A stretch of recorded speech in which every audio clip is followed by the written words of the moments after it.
Hello, my dear students. Welcome back in the e-classes of Learners Academy English School. In the previous video, we discussed about unity in diversity, religion, language, and culture. Now, today we will continue at this topic. Unity in diversity. Indian culture is one of the ancient culture of the world. People of our country differ from one another in many ways, such as attire, food, residence, religion, language, custom, festival, etc. Indian culture है ना students, वो ancient culture में से सबसे मतलब best और सबसे अच्छा कल्चर है। ठीक है, ऐसे यूनिक कल्चर है पूरे वर्ल्ड का एंशंट कल्चर इंडियन कल्चर है। तो इंडिया के जो पीपल है वो एक से दूसरे अलग ही है। उनके रहने का तरीका, खाना पीना, रिलीजन, लैंग्वेज, फेस्टिवल सारे डिफरेंट है। Yet there is emotional unity. Unity in diversity is a unique feature of our country. तो हमारी कंट्री का एक सबसे यूनिक है, ये कौन सा फीचर है जो सबसे यूनिक है? वो है यूनिटी इन डाइवर्सिटी। हम सब अलग है फिर भी हमारे में एक यूनिटी है। वो जो यूनिटी है वो है इमोशनल यूनिटी। इमोशनल ही सब एक दूसरे से अटैच हैं। People of different religion, languages and castes love and they have a feeling of sacrifice and cooperation for their nation. It is called national unity. Indian country के जो लोग हैं वो रिलीजन, लैंग्वेज या कास्ट के हिसाब से डिफरेंट हैं, ठीक है, बट फिर भी उनका लव है, उनके मन में जो अपने कंट्री के लिए प्यार है वो एकदम यूनिक है। जो सेक्रीफाइस की फीलिंग्स है इंडियन पीपल में वो भी एकदम यूनिक है, इसे हम कहेंगे नेशनल यूनिटी। ठीक है students. Development in the economic, social, industrial field occurs between of national unity. हमारे नेशन में, हमारे इंडिया में यूनिटी है, नेशनल यूनिटी। उसी की वजह से जो डेवलपमेंट हुआ है इकोनॉमिकली या फिर सोशल या फिर इंडस्ट्रियल फील्ड में, उसका रीज़न क्या है? National unity. People maintain peace, security and prosperity in spite of the diversity. Diversity होने के बावजूद हमारे देश के लोगों ने पीस, सिक्योरिटी एंड प्रॉस्पेरिटी को मेंटेन किया है।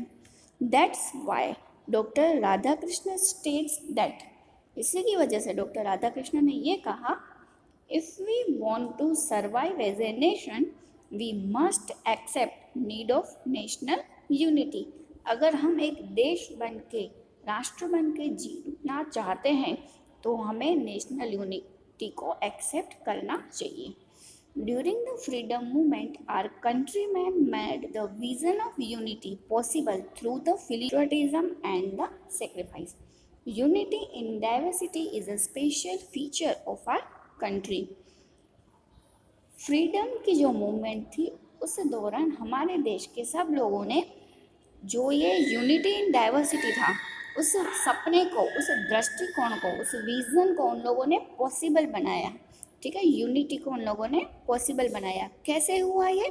फीलिंग ऑफ पैट्रियोटिज्म, अपने देश के लिए कुछ भी करने की जो फीलिंग्स है, अपना देश प्रेम की जो फीलिंग्स है, अपने देश के लिए जो सेक्रीफाइस अपनी कंट्री के लिए जो करना चाहते हैं, बस उसी रीज़न से उन लोगों ने जो यूनिटी को पॉसिबल बनाया। Unity in diversity is a special feature. हमारी कंट्री का सबसे स्पेशल फीचर क्या है? Unity in diversity. Different castes, religions, customs, cultures, languages, etc. are integrated in India. जो अलग अलग कास्ट हैं, रिलीजन है, कस्टम, कल्चर, लैंग्वेजेस, इन सब ने इंडिया को एक मिलाया है, मीन्स यूनाइटेड बनाया है इंडिया को। ये सारी चीज़ों ने यूनाइटेड, एकीकृत किया है।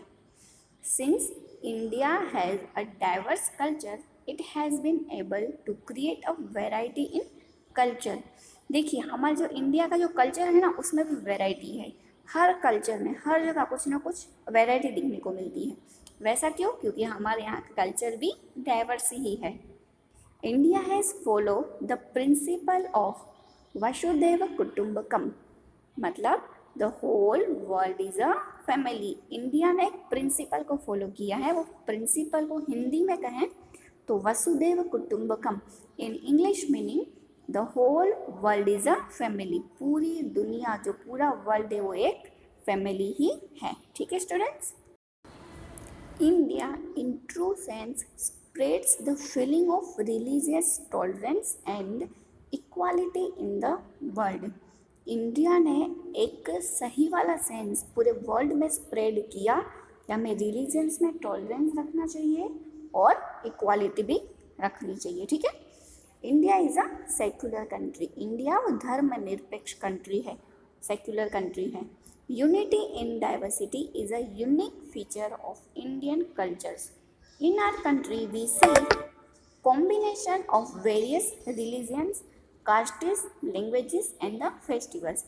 People of India live a life of coexistence.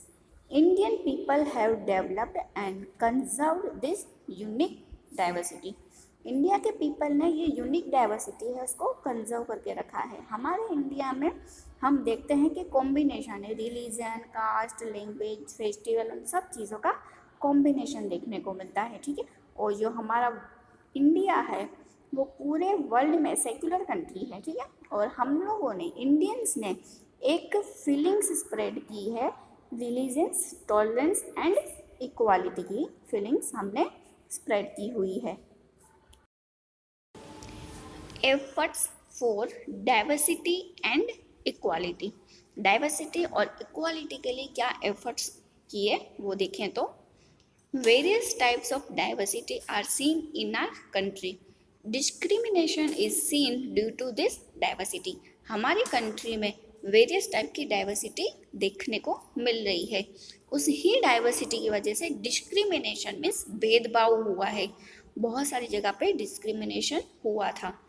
Discrimination on the basis of rich, poor, male, female, literate, illiterate, urban, rural and castes are seen in our country. भेदभाव कौन से बेस पे हुआ था? रिच, पुअर, गरीब और अमीर, male, female, literate, illiterate means पढ़ा हुआ, अनपढ़, अर्बन मीन्स शहर का, रूरल मीन्स गांव में रहने वाले लोगों को रूरल, अर्बन शहर के रहने वाले।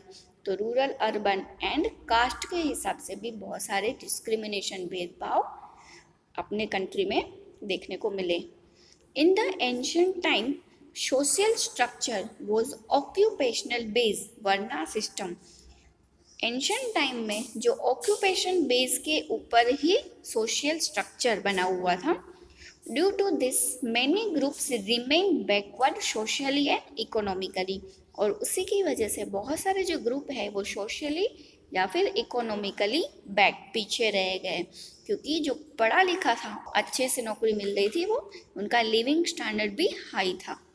Here difference basis on the castes came into existence. Most of literate people earn more, so their living standard is high. They maintain reputed status in the society. अभी लिविंग स्टैंडर्ड हाई है तो society में उनका reputation भी अच्छी थी, उनका status भी काफ़ी हाई था। Difference is based on the literate and illiterate can also be seen. Most of the people in India are living in rural area. Urban people are quite less as compared to rural people. Since right to equality, due to major difference in their living standard, differences have arisen among rural and urban people. देखिए, जो rural area में, गांव के area में जो रहने वाले लोग काफ़ी ज़्यादा थे कंपेयर टू अर्बन एरिया। तो इसी की वजह से भी जो रूरल और अर्बन जो पीपल थे उनका जो रहन सहन वो भी अलग ही था। तो वहाँ पे भी एक डिफरेंसेस हमें देखने को मिला था, वो भी था। और जो सोशली और इकोनॉमिकली स्टेटस था वो कैसे बना? जो लिटरेट पीपल थे वो अर्न मोर मीन्स ज़्यादा अर्न करते थे। ठीक है। Since right to equality is given in our constitutional after independence. Untouchability is removed, untouchability को रिमूव किया गया और सबको राइट टू इक्वालिटी, एक राइट दिया गया इक्वालिटी का, ठीक है, हमारे कॉन्स्टिट्यूशन में. Now the right to equality is granted to everybody, so all the people get equal opportunity, justice and status. अभी सबको राइट टू इक्वालिटी का एक राइट दिया हमारे कॉन्स्टिट्यूशन में, जिसकी वजह से सब लोग एक समान है और सबके पास एक इक्वल राइट है किसका, कोई भी अपॉर्चुनिटी का, जस्टिस या स्टेटस का. अपॉर्चुनिटी ऑफ कौन कौन सी opportunity, opportunity of primary education. Government has infrastructure facility like village roads, primary health centre, electricity, drinking water etcetera. हमारी गवर्नमेंट ने प्राइमरी एजुकेशन सबके लिए कंपलसरी रखा और वो भी फ्री पे, ठीक, सब बच्चों को प्राइमरी एजुकेशन कंपलसरी और फ्री बेस पे लेना है. तो सब प्राइमरी एजुकेशन तो लेने ही लगे. उसके बाद भी इस पॉलिसी को उन्होंने इन्हांस किया, एजुकेशन का जो इंफ्रास्ट्रक्चर था उसमें भी बहुत सारी अलग अलग फैसिलिटीज़ बनाई और उसमें विलेज में रोड्स, प्राइमरी हेल्थ सेंटर, सबके लिए इलेक्ट्रिसिटी, ड्रिंकिंग वाटर, ये भी अलग अलग तरह के इंफ्रास्ट्रक्चर बनाए गए for the community development. Equal opportunities are granted to women according to the constitutional provision so that their honor and respect can be maintained. और हमारे कॉन्स्टिट्यूशन में वुमेन को भी अपॉर्चुनिटी दी गई थी ताकि वो अपनी रिस्पेक्ट और ऑनर को मेंटेन करके रखें. तो वुमेन के लिए भी बहुत सारे प्रोविजंस गवर्नमेंट में इक्वली अपॉर्चुनिटी के बनाए हुए थे. Because of getting constitutional right, people follow their own religion, speak their own language, celebrate their own festivals. Discrimination is decreasing after independence. जैसे ही उनको constitutional right मिला तो अपने रिलीजन, फेस्टिवल सेलिब्रेट करना, खुद की लैंग्वेज बोलना वो धीरे धीरे स्टार्ट हो गया और जो डिस्क्रिमिनेशन था वो धीरे धीरे डिक्रीज होने लगा. Some seats kept reserved for the people of certain caste in the election of Gram Panchayat to Parliament. Something is considered in the matter of jobs also. Same thing job में भी हुई और parliament panchayat में भी हुआ.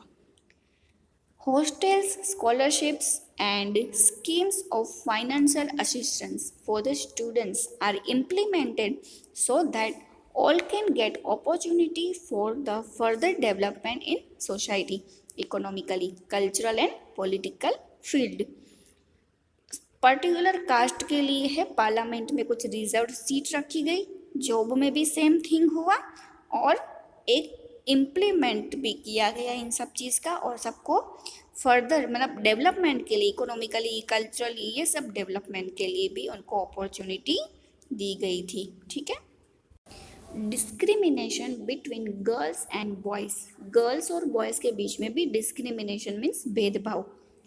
Not only in India but also in the world, women play a major role as a resource in national development. National development में women ने बहुत ही मेन रोल प्ले किया है, इंडिया में नहीं, all over world. Due to biological differences with a social and cultural viewpoints, there is a difference in the upbringing of girls and boys. Biological difference है, उसकी वजह से इंडियन पीपल ने जो girls and boys upbringing age में जो बड़े होते जा रहे हैं उनमें उन्होंने डिफरेंसेस करना शुरू कर दिया था. So we find difference in that development also. तो उनके डेवलपमेंट में भी डिफरेंस हो जाएगा. Today, majority of the women remain engaged in cooking, household chores and upbringing children. अभी के टाइम में भी आप देखिए ज़्यादातर जो वुमेन है उनकी लाइफ में क्या है, सबसे इम्पोर्टेंट काम क्या है, वो लाइफ में इंगेज ही रहते हैं, खाना बनाने में, घर संभालने में, बच्चों को बड़ा करना, ये उनका major role. Women don't have importance to take decision regarding family matter. Family matters में भी वुमेन को कोई इम्पोर्टेंस ही नहीं दी जाती थी कि वो कोई डिसीजन मेकिंग में अपना आइडियाज, व्यू या कुछ शेयर करें. Girls are deprived education and economical rights. तो उसी की वजह से जो गर्ल्स है ना वो वंचित रह जाती थी, दूर रह जाती थी, उनको रिमूव ही कर दिया करता था। उनकी ना हेल्थ केयर की जाती थी, ना एजुकेशन दिया जाता था, और इकोनॉमिकली भी कोई राइट नहीं था। Girls are not given equal opportunity in the field of sports and education. Sports और एजुकेशन में भी कोई अपॉर्चुनिटी गर्ल्स के लिए नहीं थी। They are deprive of moving freely and thinking independently. वो डिपेंड होकर सोच भी नहीं सकती और फ्रीली वो घूम भी नहीं सकती थी, उनसे भी उनको कंट्रोल में रखा जाता था। They are not even treated equally, और इक्वली ट्रीट भी नहीं करते थे। Girls are victim of child marriages, purdah system, dowry system and other evils customs because of low literacy rate. अभी गर्ल्स को चाइल्ड मैरिज, बचपन में शादी कर देते थे, फिर पर्दा सिस्टम, इतना बड़ा घूंघट रख के चलना था, डोरी मीन्स दहेज के सिस्टम, ये सारे चीज़ों से भी गर्ल्स ने बहुत ही सहा है। क्यों हुआ ये? लिटरेसी रेट जो अनपढ़ मीन्स पढ़ा लिखा या समझिए कम थी उस टाइम में, क्योंकि पढ़ाई बहुत कम लोग करते थे, तो लिटरेसी रेट बहुत ही लो था। Birth of boy is given preference, so girls become victim of female foeticide. अब बॉयज़ के बर्थ को है ना प्रिफरेंस दिया जाता था, अगर गर्ल्स का बोर्न होने वाला है ये पता चलता था तो गर्ल्स को, लड़कियों को जन्म से पहले ही मार देते थे। Less number of female in various fields show the discrimination between male and female clearly. With the rising level of education, this discrimination gradually disappearing. अभी जैसे ही पढ़ाई की वैल्यू समझ में आई, जो एजुकेशन लेवल है धीरे धीरे बढ़ता गया, तो ये डिस्क्रिमिनेशन है वो धीरे धीरे कम होता गया, और अभी तो बहुत ही कम है, कुछ कुछ जगह पे ही रेयरली देखने को ये डिस्क्रिमिनेशन देखने को मिल रहा है। ठीक है,